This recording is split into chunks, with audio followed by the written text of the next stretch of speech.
Speaking freedom. Speaking freedom. Giving you the answers to be free. Be free.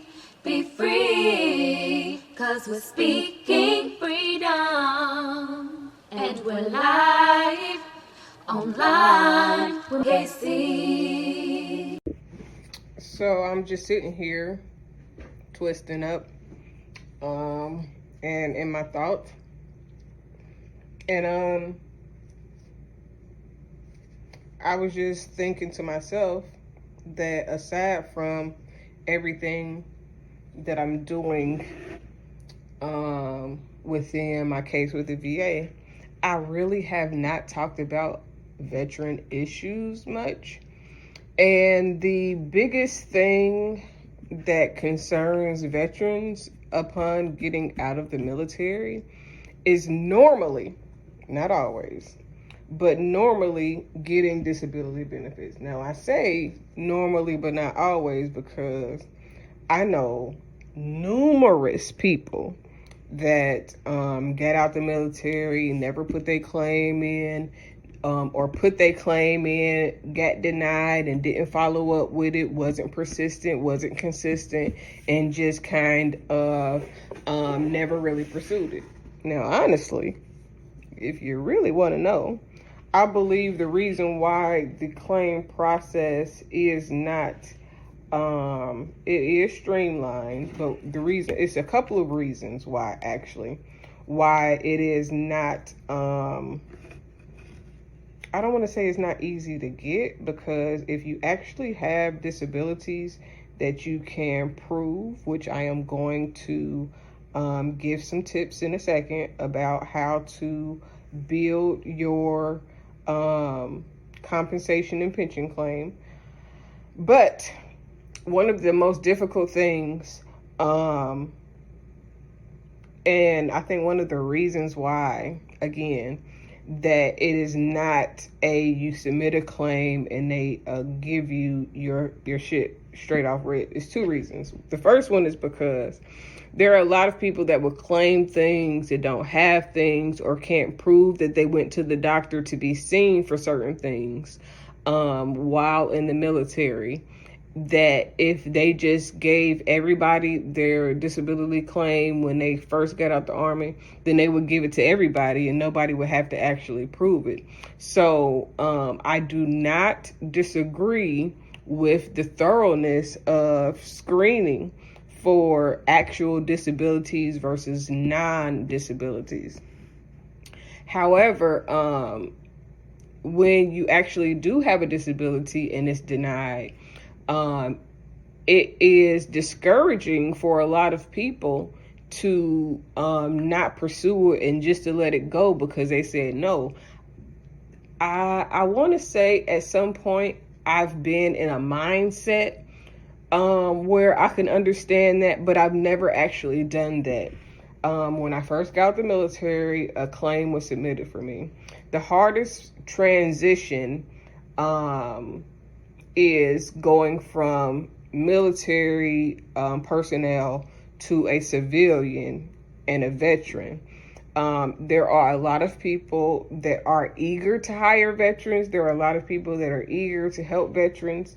But then there are situations that make it difficult. These are the things that I believe transitioning from the military, whether you're Army, Navy, Air Force, Marines, if you ever get called on duty or was full-time National Guard, the hardest thing is that when you're in the military, it's almost kind of like living with your parents, especially if you're not an NCO, a non-commissioned officer, like a E5 or above, or you could be an E5 though and still live in the barracks, or if you are E5 and above, and if you don't live in the barracks, and if you like the fact that when you're in the military, literally 95% of your expenses are taken care of you. So it's kind of like living at home. It's kind of like going to college, but without the education as far as, you know what I'm saying, like the formal education. Now, you can join the Army or the Navy or the Marines, National Guard, Reserve, whatever the fuck. And I think most times you got to join the reserve in order to do the little ROTC halfway entry program where you go to college and you do the reserves on part-time, and then you are able to go into the military as an officer. Now, listen, I'm gonna be honest with you. One of the best things that you could do if you are open to it is and you are in a position where you are 25 and younger. You can be older, but I'm just giving a little basis for it.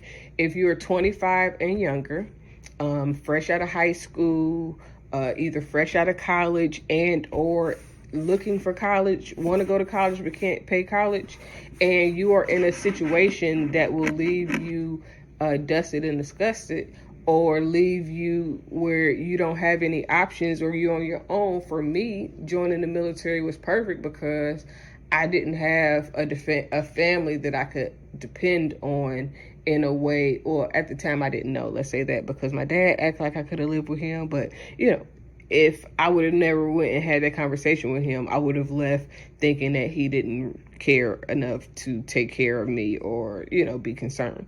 But if you're in a situation and you're younger, if you're in the streets and you ain't got no felonies, you know what I'm saying, you trying to beat the street and business and school is not it for you, I would definitely recommend joining the military. Joining the military, it is a risk. It is very dangerous in the aspect of health, vaccines, other type shit that goes on, the stress that comes with it, all that type shit. The stress of possibility of war. Like right now, they're having I feel like it's about to be another war at hand in the earth. And so that is a risk, but that is, for me, it was a very calculated risk that I was willing, almost eager to take for what it would mean for me and my family long term. I do recommend the military if you are in a place where you need discipline, you need some training, you need skills, you need structure, because it definitely helps you become a better human being machine. I don't want to say human being but it does. They teach you Army values, or, you know, just the values that probably all military have, that it's a core type thing where, look, if you serve, then you need to have integrity, you need to have honor, a lot of shit that people be missing nowadays. Okay, so fast forward beyond that. So the hardest transition is transitioning from the military into civilian life. And the one reason that I gave was because of they take care of all of your bills. It's kind of like getting kicked out of your parents' house and then having to figure life out. And without severance pay, you get severance pay if you have a military medical discharge and you've served time and you still got time of your contract or whatever, so they pay you a severance pay. Kind of like when you get fired from a job, they'll pay you a severance pay. So when they medically discharge you, normally and hopefully you get a severance pay, or you can get medically retired.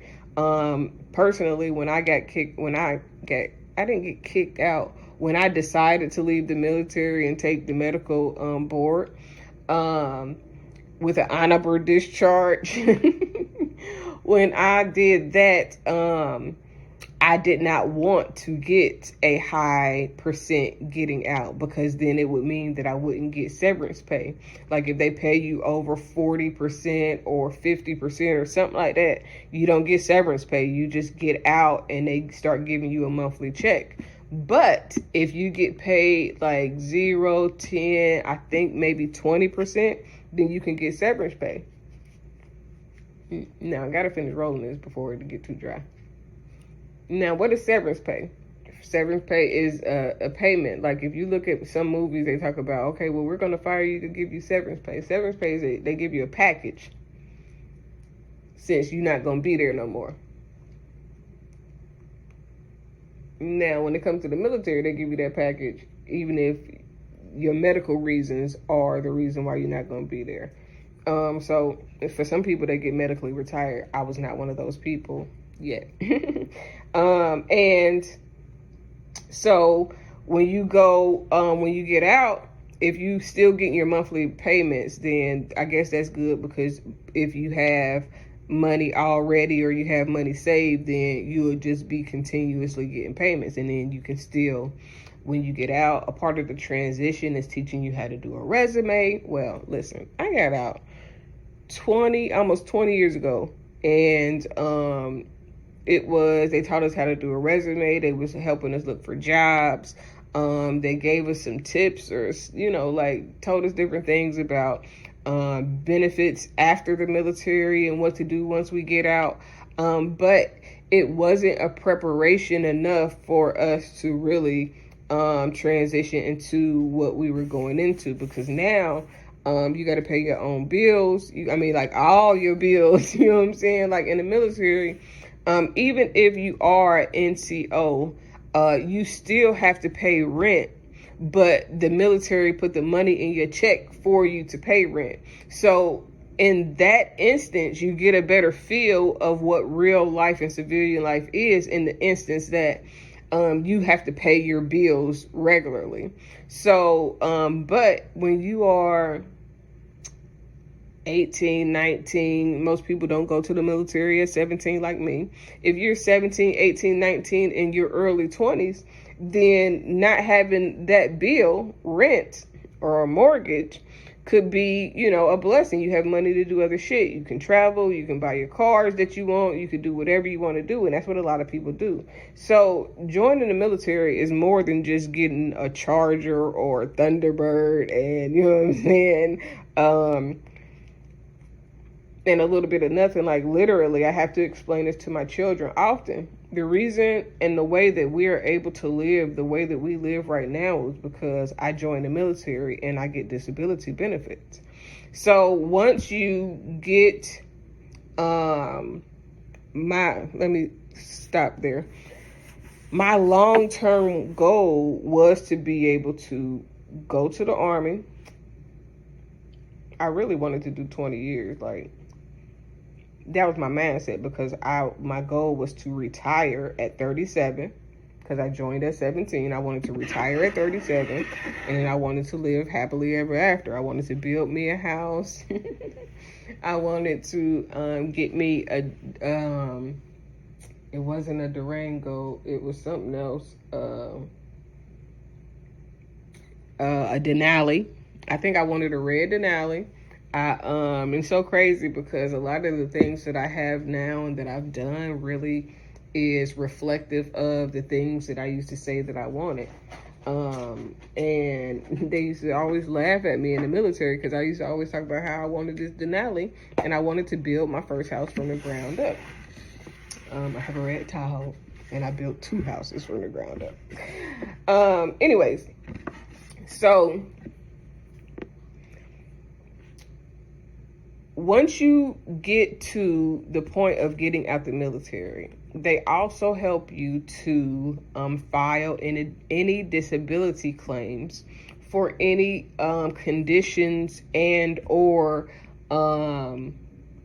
diagnosis, or anything that you've been to the doctor for, any type of treatment you had. If you got asthma, sleep apnea, if you got your shoulder got pain, if you went to the doctor for it or got treatment for it, then they teach you how to start your claim. When I got out the military, they helped me start my claim before I was actually out. I got a $20,000 severance pay, and I moved to Atlanta using ProMove, a place that used to help you find places to live, online.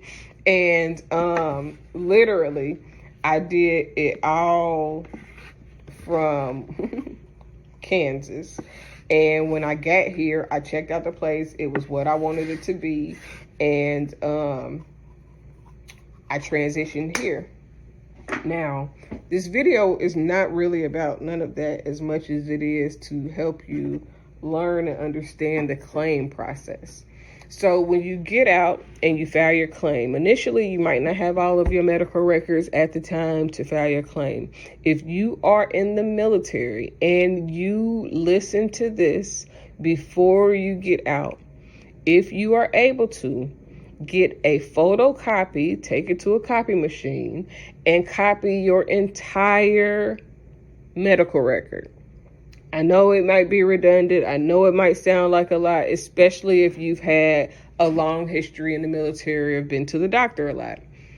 If you get a copy of your records, then after you submit your claim, they're going to send you a letter. They're going to tell you they got your claim. They're going to ask you for more information.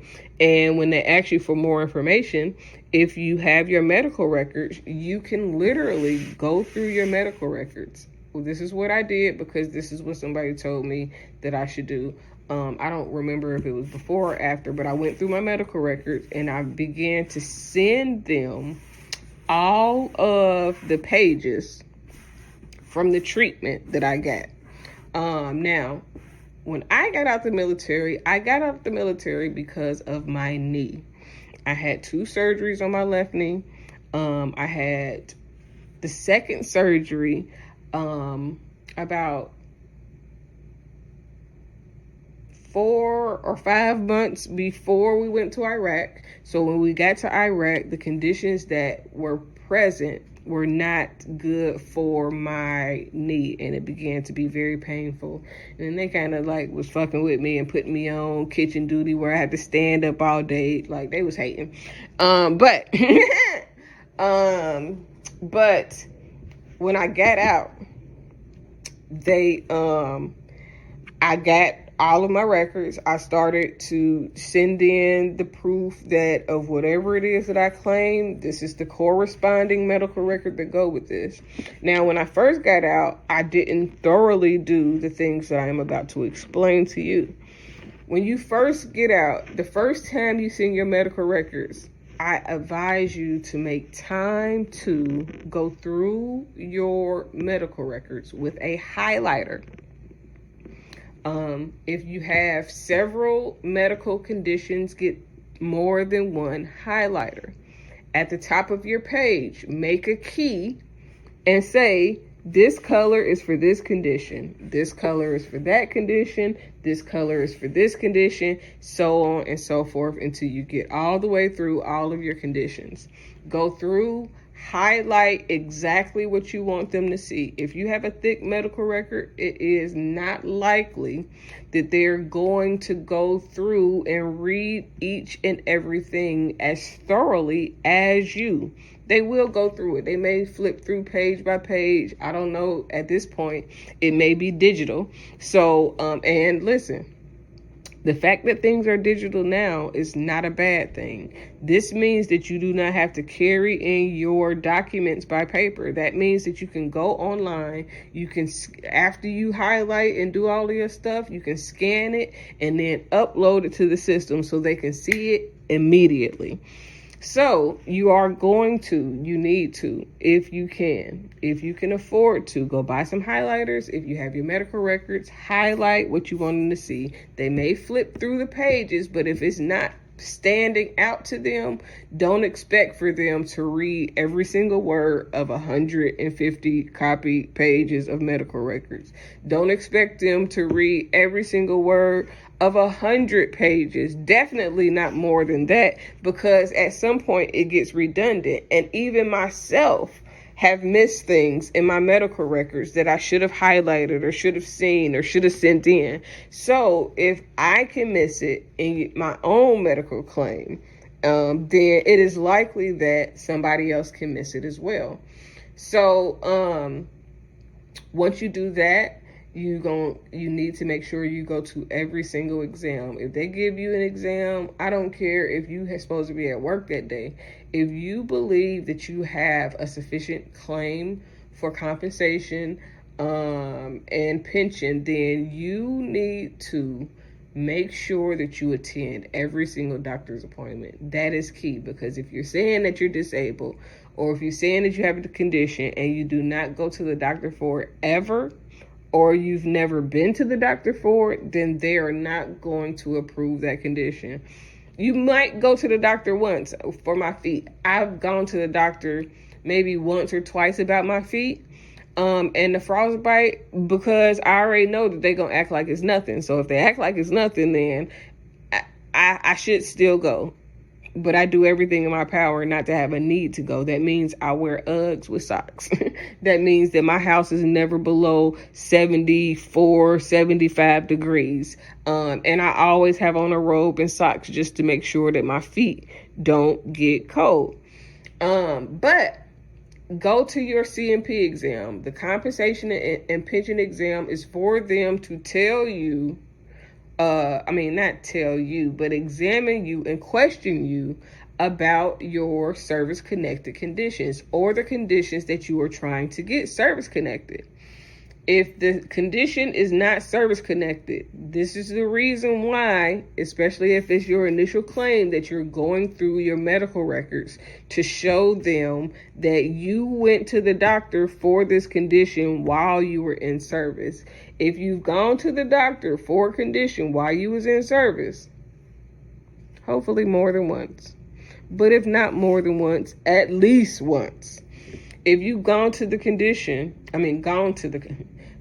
and been seen for the condition while you're in service, you have a better chance of getting it service connected, unless, bing, bing, bing, bing, bing, bing, bing, unless if you have been in Gulf War, if you are older veteran exposed to Agent Orange, if you have a undiagnosed condition from Gulf War, or any of the Asian theaters called Gulf War illness, and you can be service connected for problems that show up after you came back from the Gulf War, and or exposure to the vaccines. Like before you go to war and get deployed, normally they make sure that you have all the vaccines of anything that they could use against y'all in chemical warfare on that location of the war.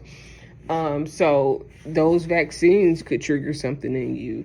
You could be going, get PTSD or stress from thinking that you're going to go to war, or knowing that people die in the war that you know.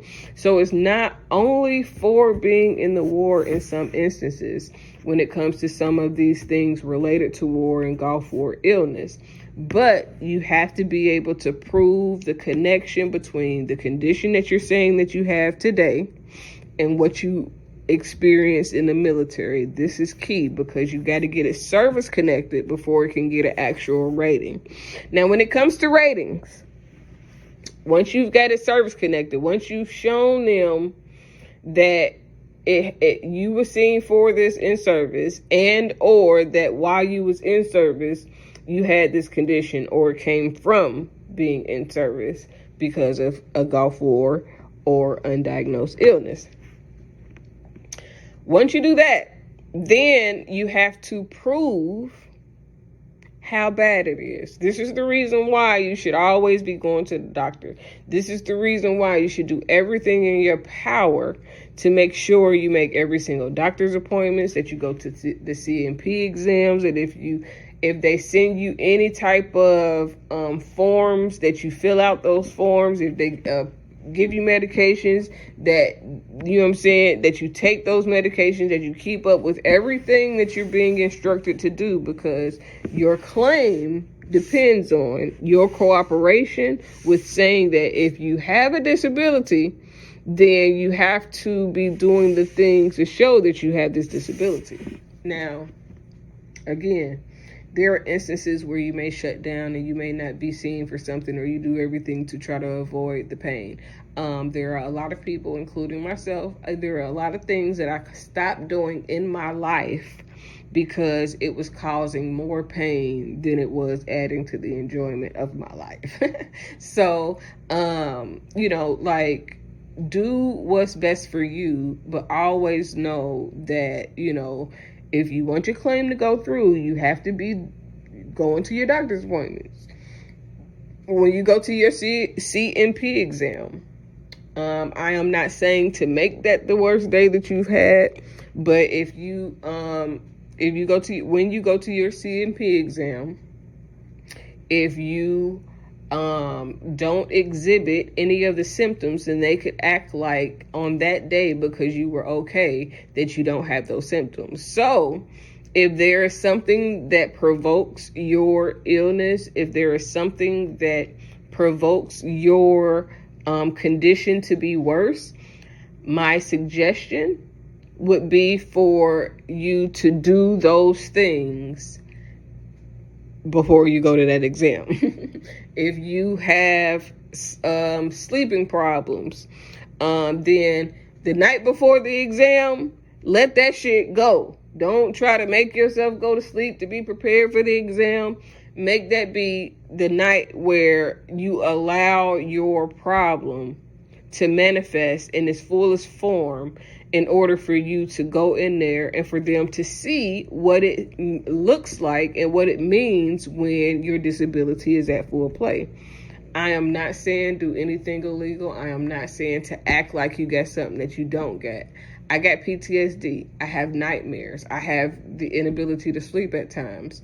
So I'm not going in there after I've, had one of my best days. You know what I'm saying? Like, because I need them to see me in my worst state when it is at its worst.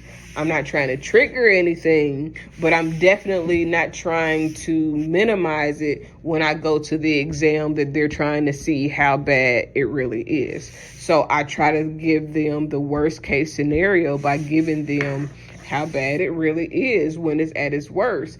If you're having a good day that day, don't describe how you feel right then. Let them know how it is on its worst days.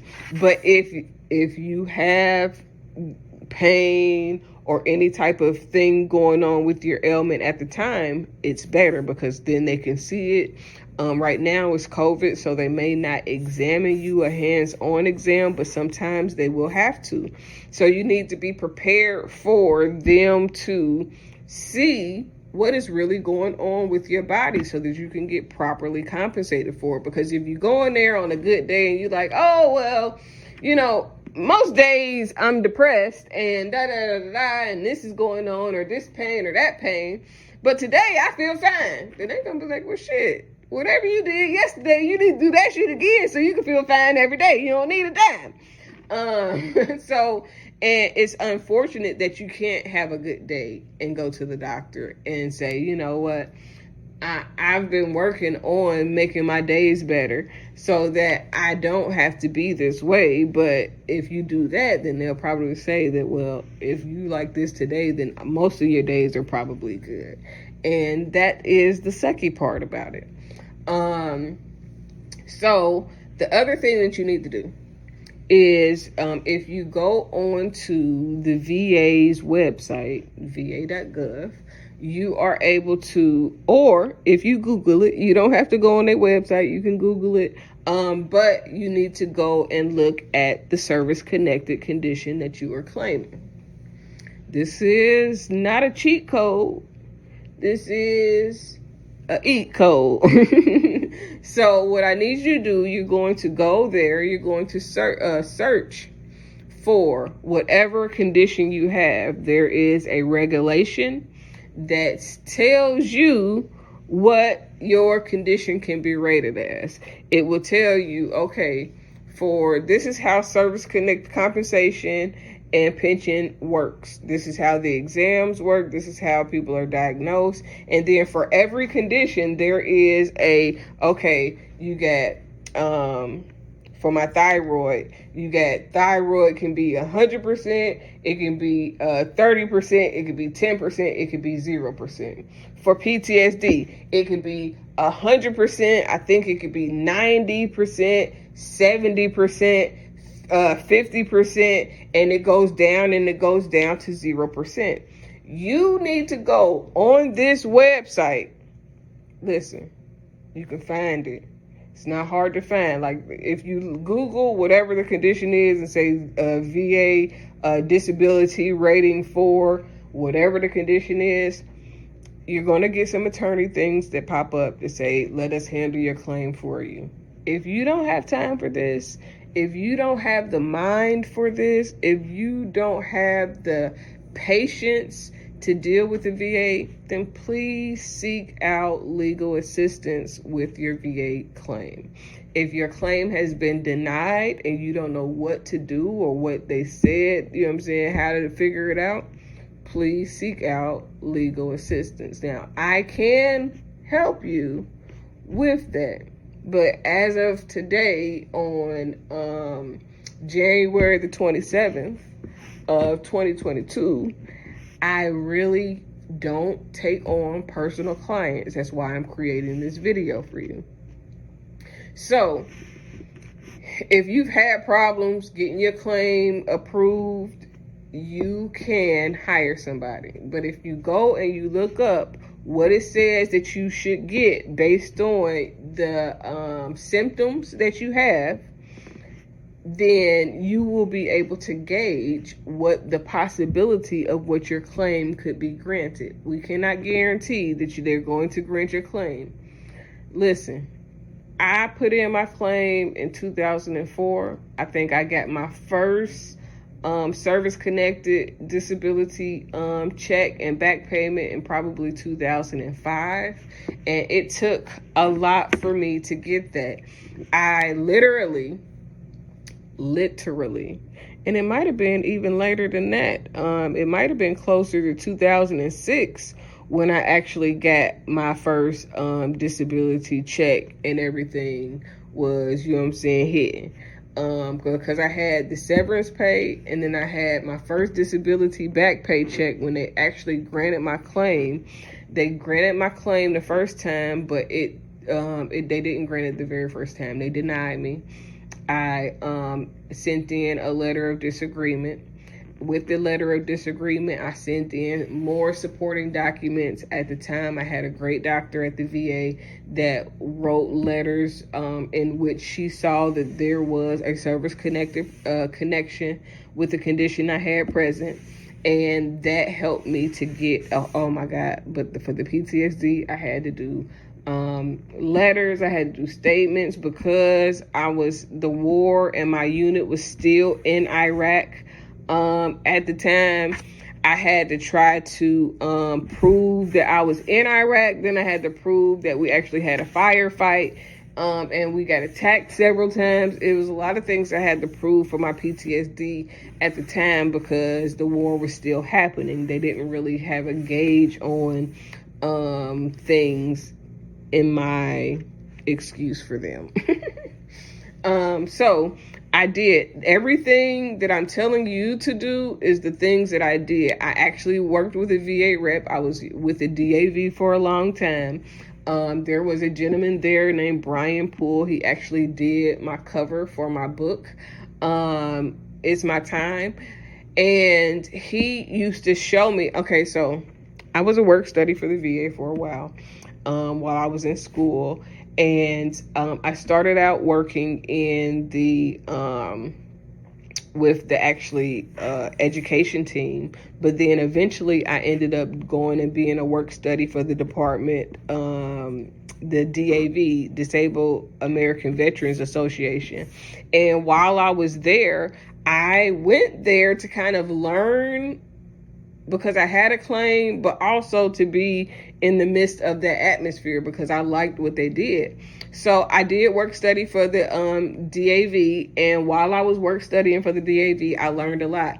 When I was work studying for the actual education department, that's when I started they had books and regulations on my desk. That's when I began to start looking through regulations to understand how the things worked, how all of, the systems worked when it came to disability, when it came to work study, when it came to how they audit things. I understood everything because of my work study experience, which I believe that helped me to create a better claim, because that's how I knew to go in and highlight the things that I was highlighting, and to go in and, try to show them what I needed them to see in the clutter of everything that was in my medical records.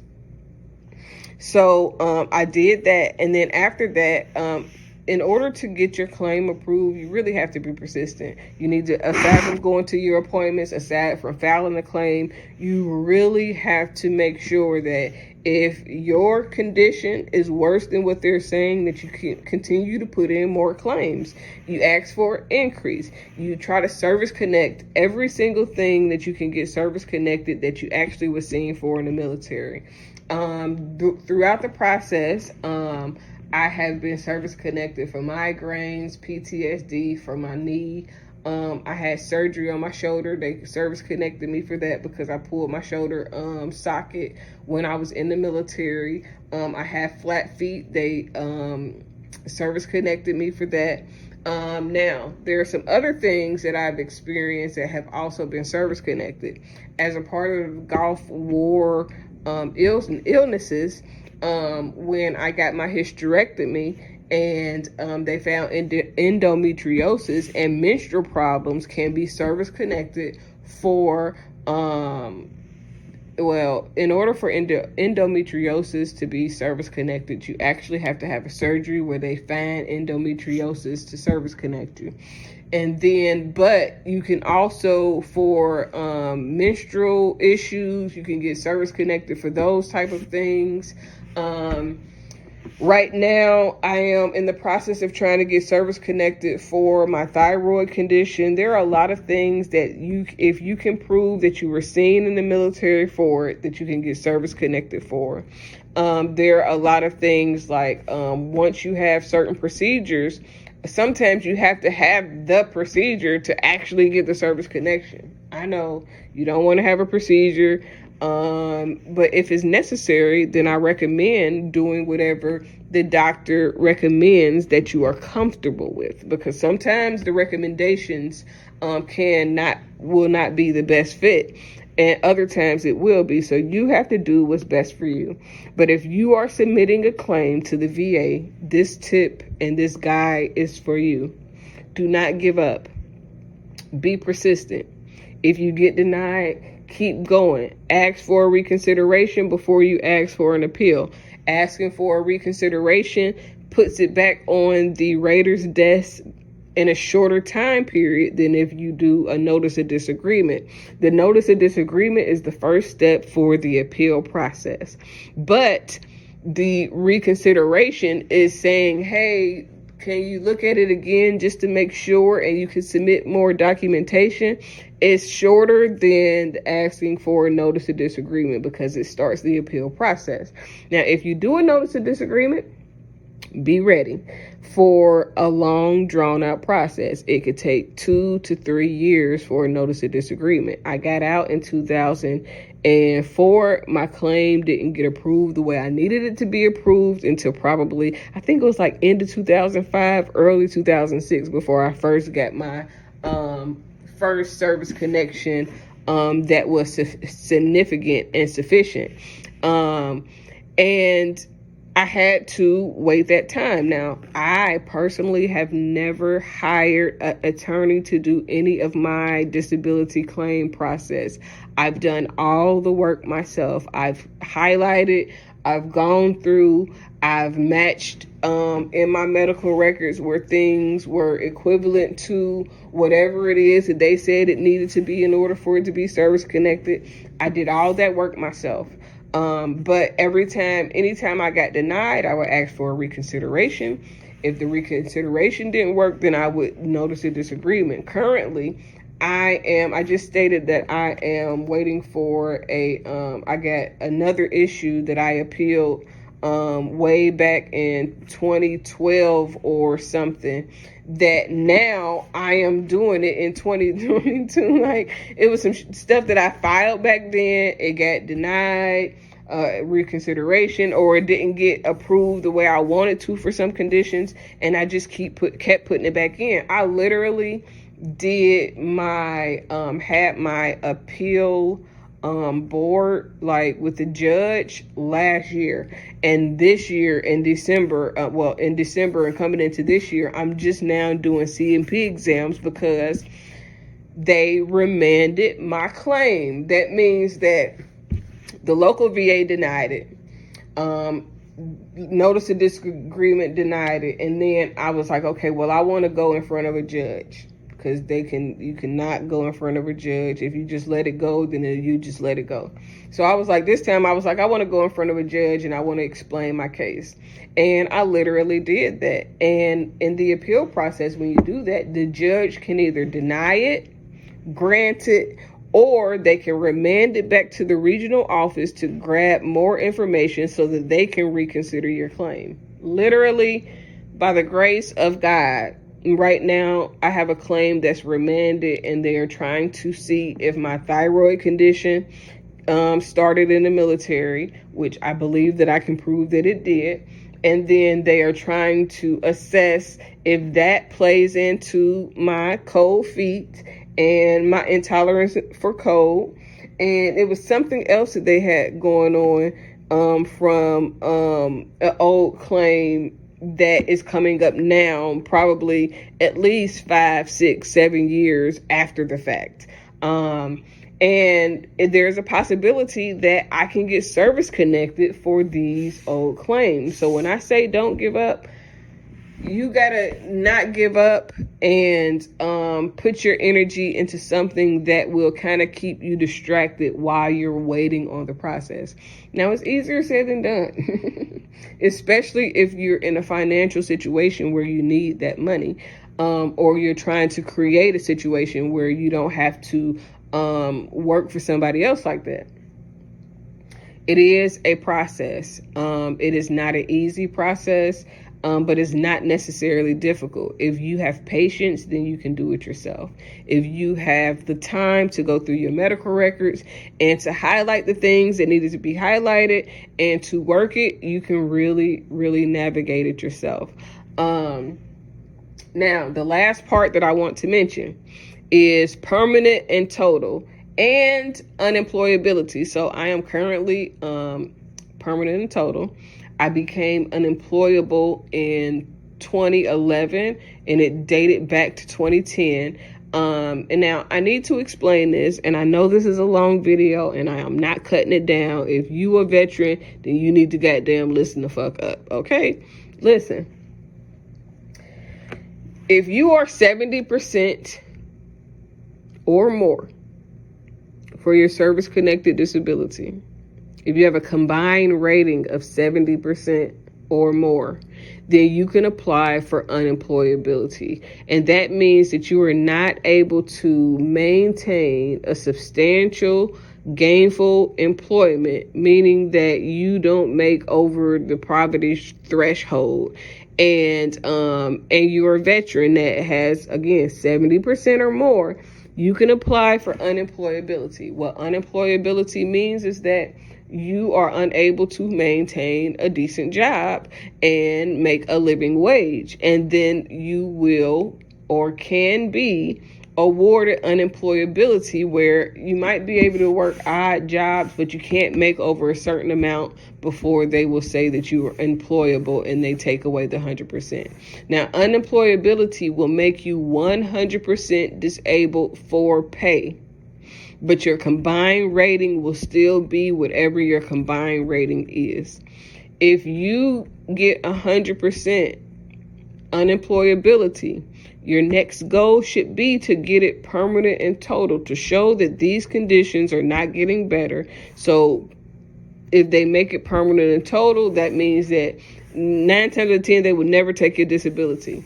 It will also come with benefits. You'll be able to go to commissary. You'll be able to get a military ID. You'll be able to, the indefinite one, the one that don't expires, you'll be able to gain access to a whole lot of things.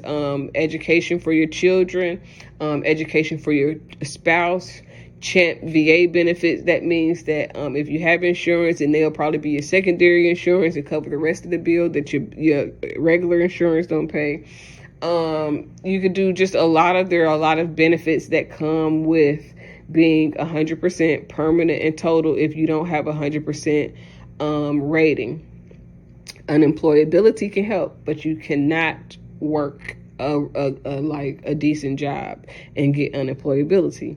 If you do get unemployability, my suggestion to you would be to go to edu.freedom.org and buy some self-improvement books so that you can work on yourself, so that you can turn the machine that the military created into your own machine for yourself. Build yourself, learn yourself, grow yourself, figure out what your purpose is and what you're going to do with your life now, based on the fact that you are unemployable. Now, the goal is, once you get unemployable, is to see if there is an area where you can ask for an increase and get a regular 100%, because once you get a regular 100%, then you can work, you can earn wages again. But the goal is always 100% permanent. Speaking Freedom presents Good Head Group, providing advanced spiritual studies and personal developmental insight. Brought to you by Love Gang and Speaking Freedom. We look forward to helping you grow in all the areas of your life. We hope that you find all the information needed for your growth. God bless. Please listen to all disclaimers provided. If you are currently under physician's care, please maintain that relationship. This is not intended to stop your current treatment plan. If you need physician care, please seek out medical attention. Please note, all results are based on the individual's ability to adapt and adjust to any given environment and situation. We are not responsible for your results at Speaking Freedom. The life enhancement coaches at Speaking Freedom provide information to help you grow. You are responsible for maintaining that growth, taking on and then applying the information to your individual life as you deem needed and necessary. This may contain and explain explicit content. Please use parental discretion. For best results, you will need an open mind, the ability to research, and a balanced lifestyle. Please join us daily for your inspiration and motivation. We have the entire world to offer you at your fingertips. Your life enhancement coaching specialist. Thank you for choosing us to assist you in accomplishing your personal and professional goals. And have a beautiful day. In love, we trust. This is brought to you by Good Head Group, Love Gang, and Speaking Freedom. We thank God for you, and we love you. Hi, I'm Kaci. Dr. Kaci to be exact, owner of Speaking Freedom LLC, Love Gang, and Good Head Group LLC. I am also a certified life coach and host of Speaking Freedom Radio and TV. Although I have recently became an ordained minister, please be aware that I am still me, raw and uncut the way God made me and allowed life to shape me. I pray and expect God to use me for people who can receive the way I communicate, as well as my delivery. I am not for those who are already saved, religious, or super deep. I am for the leaders, hustlers, and street influencers around the world, including pimps, killers, drug dealers, and working girls. I am sharing my experiences and perspective to help someone be inspired to be better, and for those who can identify with the various aspects of my mindset. My mindset alone does not determine the status of any active connections or current relationships that have not already been specifically addressed. Additionally, these recordings should not be taken personally if I have not already spoken to you about the topic or expressed that I have an issue. These recordings are a part of my life's work to document my experience, perspective, and to see how life has shaped me. My plan in using my stories publicly and socially is to encourage growth in those who can identify with the experiences and find inspiration in my life to heal and overcome the path that they've been set on, no matter what they face, as according to the purpose of their soul, until healing takes place. Despite the experiences that I may have had with any person, sometimes known and unknown, I hold no grudges, no hate, no bitterness, or any other ill feelings against anyone. I pray that your life is whole and very fruitful. I forgive you as I hope that you forgive me if I have wronged you or anyone that you know or anyone who listens to me. I pray that you have peace and extend the same grace to others. I have love for everyone, especially on a human level, despite flaws or experiences. But that doesn't mean that I will associate or be close to every human that I know or meet. I've experienced a very eventful life and truly believe that my mindset and story based on experiences could help those who identify with how I think and are looking for inspiration to grow further, go beyond hurt, and be great. I pray that these recordings bless you and your soul in every way, in whatever way God has intended. Sending love and light to all. Thanks for listening. Achieve your dreams.